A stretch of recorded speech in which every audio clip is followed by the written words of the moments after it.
Welcome everybody to the Jason Coleman Show. Today we are reliving the Floyd Cramer sessions that made history, like this song he wrote in 1961 called On the Rebound.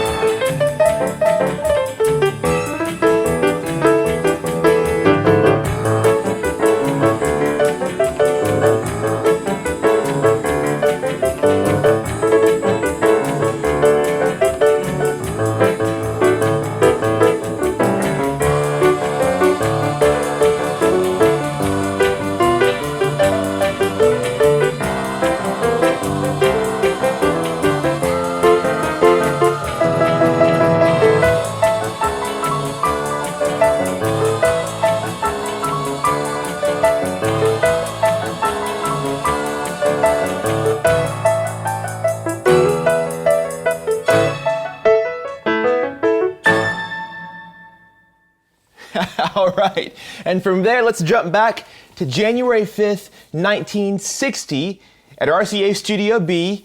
This next song was released the next month in February of 1960. It was a session that made history for my granddad, Floyd Cramer, because it hit number 1 on the country charts for 14 weeks, number 8 on the pop charts, and this next song was the first song to feature the Floyd Cramer slip note piano style. It's made famous by Hank Locklin. It's a song called Please Help Me, I'm Falling.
Welcome once again, everybody, to the Jason Coleman Show. I've got Natalie and Avery back there. Natalie, Avery, are y'all doing great?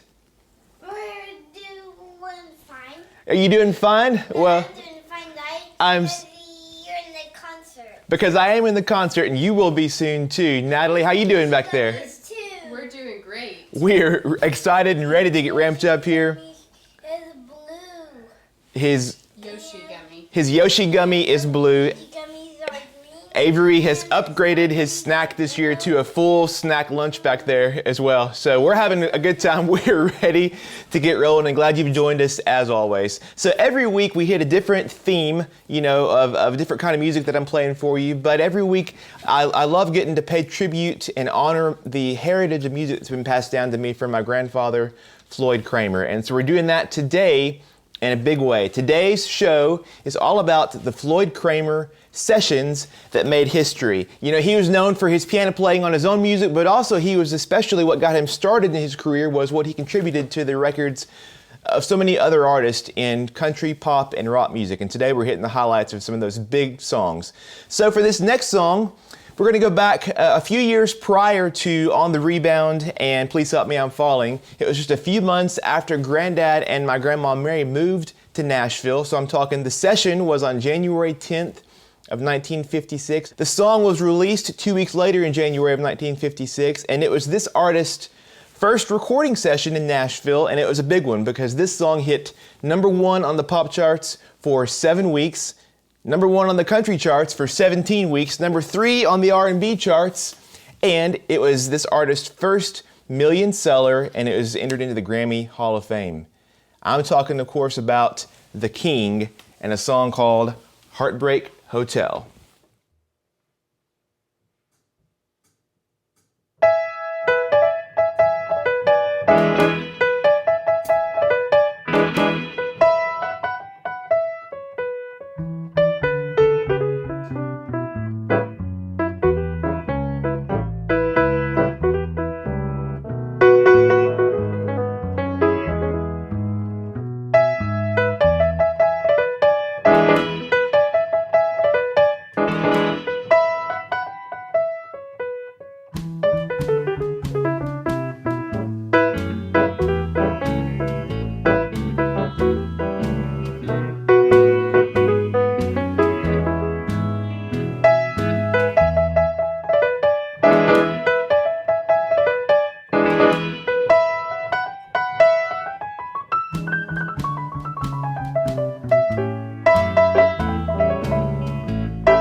All right, our next Floyd Cramer session that made history was just a few years later now. We're back to 1960. So March 18th of 1960 at RCA Studio B here. The song was released a month later in April. This song was the #1 pop song for 5 weeks, #1 on the R&B charts, and #1 in the UK for 7 weeks. And it was this duo's biggest selling single, selling 8 million copies worldwide, and you could hear Floyd Cramer playing the piano on it.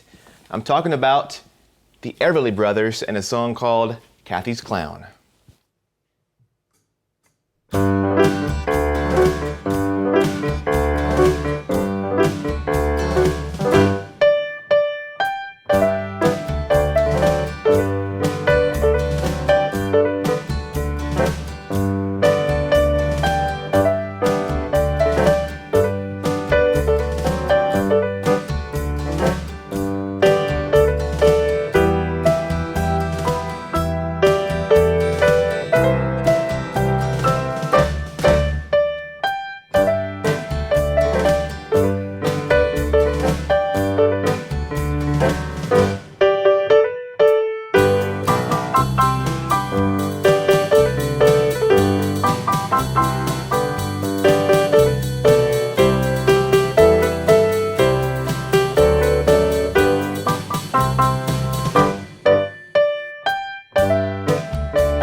So this next session, this Floyd Cramer session that made history, was just 10 days later. So after Kathy's Clown, March 18th, this one was March 28th of 1960 at RCA Studio B once again. The song was released in May.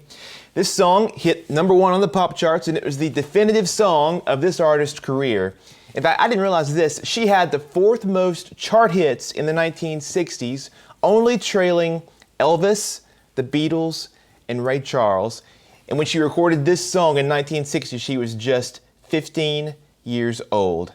I'm talking about the totally unmatched Little Miss Brenda Lee and a song called I'm Sorry. Listen for that Floyd Cramer piano.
The Jason Coleman Show is only made possible because of your support.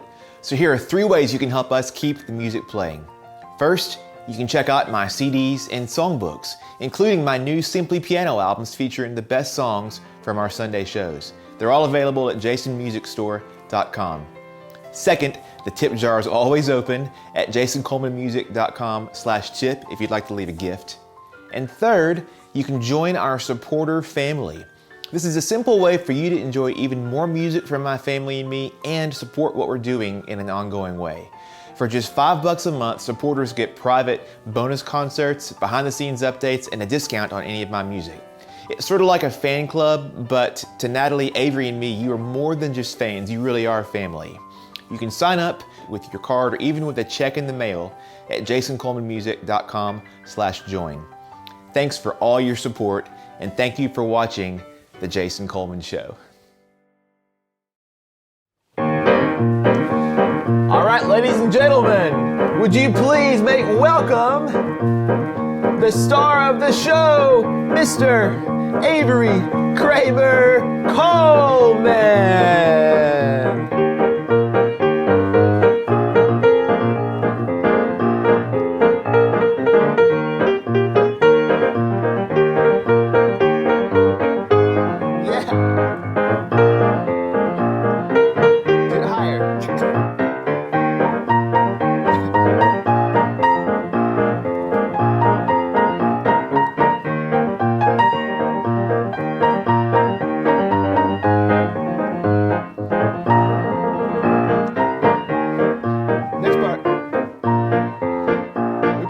this part right here. There it is. Yeah. There it is.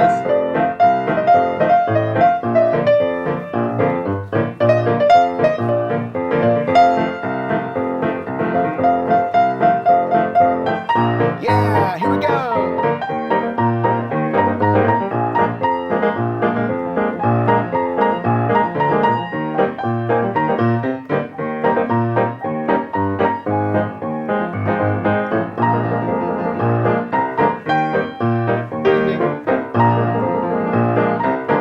Last time.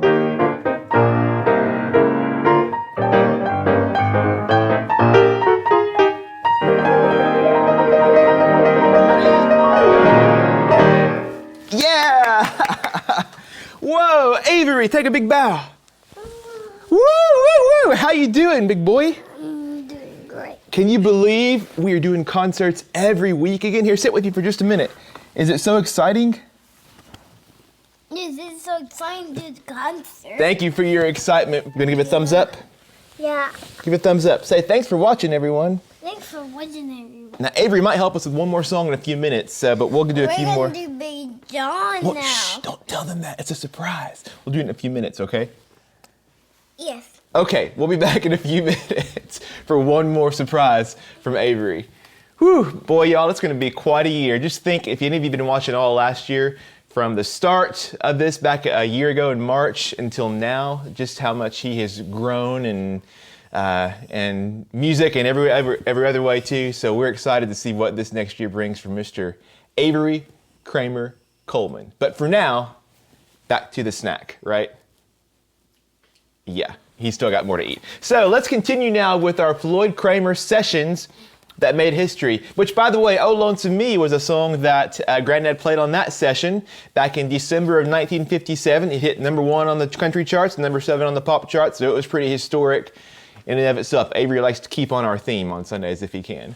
We'll pick back up now in 1960 with a few more sessions. So remember, we had Please Help Me I'm Falling in January. We had Kathy's Clown in March. We had I'm Sorry also in March. We've moved on now, excuse you. We've moved on now to April. So this is just the 4th month of the year in 1960. It's another song recorded at RCA Studio B, released the next month. It hit #2 on the pop charts, only stopped by I'm Sorry, which was #1. #1 in the UK, and it was a song that catapulted this next artist into superstardom. I'm talking about Roy Orbison with Only the Lonely.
right, our next session that made history by my granddad, Floyd Cramer, was a year later in 1961 now, August 21st, 1961, and the song was released a month later. This song hit number 2 on the country charts, number 9 on the pop charts, and this artist became the first female performer inducted into the Country Music Hall of Fame. You know, I've noticed as I'm playing these songs, Grandad, of course, was playing the backup. He was a sideman on these sessions, and so there's a lot of little piano licks that it's hard to play both the licks and the melody because he's always there just complimenting, almost like a duet with the melody. But I'm going to try my best on this song to do just that. And it really is interesting. I think of this song, Grandad's piano part, almost like a duet back and forth with this iconic voice that we're so used to hearing on this one. I think you'll recognize it. The artist, of course, is Patsy Cline, and the song is Crazy.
You know, what really strikes me as crazy, I didn't mean to say, as crazy about all of these is what a short span of time all of these what have become huge iconic songs were recorded by Grandad and all of these Nashville A-team studio musicians here during this time. You know, all of these that I played for you today are just within a few months of each other, and for these musicians, it was just like going into the office and playing music and doing your job. And, you know, they had no idea, I'm sure at the time, that now, in many cases, 60 years later, these songs are still as just amazing and even more so than they were when they recorded. And so it's pretty cool to sort of see them all lined up right in a row, at least for me. Hopefully it is for you as well. Another session here that made history was from August 18th of 1961. So this is just 3 days prior to the Crazy recording session. This song was released a month later. It was #1 on the pop charts for 5 weeks, #1 on the country charts for 2 weeks, #1 on the easy listening charts for 9 weeks, and #2 in the UK. It won a Grammy in 1962 for the best country western recording. It was nominated for Song of the Year. And it's one of my granddad's most famous performances, but if you know this song, you'll know that there is no piano in the song. And I never knew Grandad to play much of anything else. He strummed a guitar every now and then around the house, but he didn't play other instruments. He didn't sing. So what did he play on this song? Let me read it for you from a great Facebook page. If you're not following them, it's called Classic Country Music Stories. It tells all of these really thorough stories of all of these great classic country songs. And I'm talking about the song Big Bad John. And here's how the country music stories folks tell it. By far, the most memorable musician on the recording that day was Jimmy Dean's old friend, pianist Floyd Cramer, who ended up not playing piano at all. During the rehearsal of Big Bad John, Cramer turned to the producer, Don Law, and said, "Don, you don't need me to play piano on this song. I'd just be playing the same notes as the background vocalist." Then an obvious idea hit him. Floyd reached over and picked up a chunk of steel, generally used as a ballast for a TV camera. He tied a coat hanger around it and hung it on a coat rack. Somewhere in the studio, he found a hammer and began to strike the chunk of steel, apparently looking for the sound of a miner's pick. He then pulled the microphone over to it and told the engineer to add some echo. Cramer worked magic that day, and the sound effect he created became a very important part of Big Bad John's success. It's a safe bet that this was the first and last time that one of the greatest pianists in the world ever played a hammer on a record. Now, we don't have that original microphone ballast or the original hammer, but we're going to do our best with a little bit of help to give you a little taste of a session that made history by my granddad and Avery's great-granddad, Floyd Cramer. Big John, Big John. Every morning at the mine, you could see him arrive. He stood 6'6" and weighed 245, kind of broad at the shoulder and narrow at the hip, and everybody knew he didn't give no lip to Big John. Big John, Big John, Big Bad John, Big John. Nobody seemed to know where John called home. He just drifted into town and stayed all alone. He didn't say much, kind of quiet and shy. And if you spoke at all, you just said hi to Big John. Somebody said he came from New Orleans, where he got into a fight over a Cajun queen, and a crashing blow from a huge right hand sent a Louisiana fella to the promised land. Big John. Big John, Big John, Big Bad John. Big John. Then came the day at the bottom of the mine when a timber cracked and men started crying. Miners were praying and hearts beat fast, and everybody thought they'd breathe their last, except John. Through the dust and the smoke of this man-made hell walked a giant of a man that the miners knew well. Grabbed a sagging timber, gave out with a groan, and like a giant oak tree, he just stood there alone. Big John. Big John, Big John, Big Bad John. Big John. And with all of his strength, he gave a mighty shove. Then a miner yelled out, "There's a light up above!" And 20 men scrambled from a would-be grave. Now there's only one left down there to save. Big John. With Jackson Timbers, they started back down. Then came that rumble way down in the ground. And then smoke and gas belched out of that mine. Everybody knew it was the end of the line for Big John. Big John, Big John, Big Bad John. Big John. Now they never reopened that worthless pit. They just placed a marble stand in front of it. And these few words are written on that stand. At the bottom of this mine lies a big, big man. Big John. Big John, Big John, Big Bad John. What's his name? John. Big John. Big John. Big John. What's his name? Big John. One good hit. One last one. Just like your great granddad. Good job, bud. You need the hammer right there. So we have one final session I'll cover here in our show that made history. This was recorded, this song, and released in the fall of 1960. It hit number 11 on the country charts, number 2 on the pop charts for 4 weeks, and it was only stopped from being a number 1 Billboard song by Elvis Presley's Are You Lonesome Tonight? This sold over 1 million records. It was inducted into the Grammy Hall of Fame, and to this date, it's the most successful instrumental song ever recorded in Nashville. It was written by my granddad, Floyd Cramer. This is Last Date.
All right, Natalie, Avery, come tell everybody goodbye. Woo, what a day it's been. Avery, has it been so much fun? Yeah, it's been so much fun.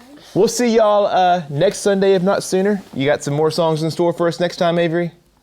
Yeah. Yeah. It's too bright though. It's too bright. It's too bright. It is too bright. The spotlights are bright. Get used to it, bud. I think you got a whole life of spotlight in front of you, right? Hey, we love y'all so much, and we'll see you next Sunday. Take care. You're listening to The Jason Coleman Show on WSM Radio.